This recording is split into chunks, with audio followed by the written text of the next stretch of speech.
Premature greying అంటే ఏంటి, దానికి ఎలాంటి జాగ్రత్తలు తీసుకోవాలి అనేది ఈరోజు తెలుసుకుందాం. I'm doctor Sudhavani, dermatologist and aesthetic skin care specialist from Sri skin clinic, Banjara Hills. కొంతమందిలో జుట్టు చాలా యంగ్ ఏజ్లోనే తెల్లగా అయిపోతూ ఉంటుంది. దీనికి కారణాలు ఏంటి అంటే జెనెటిక్ రీజన్స్ ఉండొచ్చు, తర్వాత న్యూట్రిషనల్ డెఫిషియన్సీస్, స్ట్రెస్ఫుల్ లైఫ్, ఇవన్నీ కూడా ఈ జుట్టు నెరవడానికి కారణం. సో జెనెటిక్ అంటే ఫ్యామిలీలో ఎవరికైనా కూడా జెనెటిక్ రీజన్స్ వల్ల అంటే వాళ్ళకి తొందరగా జుట్టు నెరవడం అనేది ఉంటే అది వీళ్ళకు కూడా 20s, 30sలో జుట్టు తెల్లగా అవుతుంది. Other reasons are oxidative stress ఉన్నప్పుడు, అంటే బాగా స్ట్రెస్ ఉన్నప్పుడు కూడా హెయిర్కి రావాల్సిన మెలనిన్ పిగ్మెంట్ అనేది రీచ్ అవ్వదు. సో దాంతో కూడా జుట్టు తెల్లబడడం అనేది జరుగుతుంది. న్యూట్రిషనల్ డెఫిషియన్సీస్ లైక్ వైటమిన్స్, కొన్ని రకాల మినరల్స్, B12, జింక్, కాపర్, ఇవన్నీ కూడా తగ్గినప్పుడు జుట్టు తెల్లగా అవుతుంది.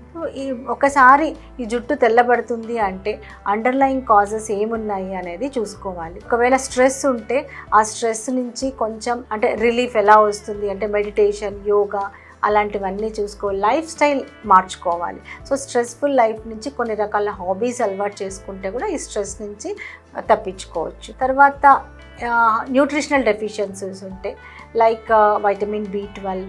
సో మంచి ఫుడ్ అనేది చాలా ఇంపార్టెంట్. హెయిర్కి ఏ రకమైన ఫుడ్ అయితే హెయిర్ గ్రోత్ ఉంటుంది, లేదు అంటే మెలనిన్ పిగ్మెంటేషన్ ప్రొడ్యూస్ అవుతుంది అనేవి అలాంటి ఫుడ్ తీసుకోవాలి.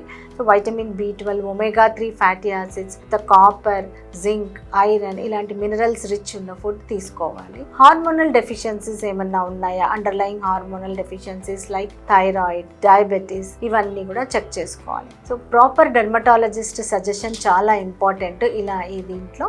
సో డెర్మటాలజిస్ట్ దగ్గరికి వెళ్తే వాళ్ళు అండర్లయింగ్ రీజన్స్ ఏమున్నాయి అనేది ఇన్వెస్టిగేట్ చేస్తారు.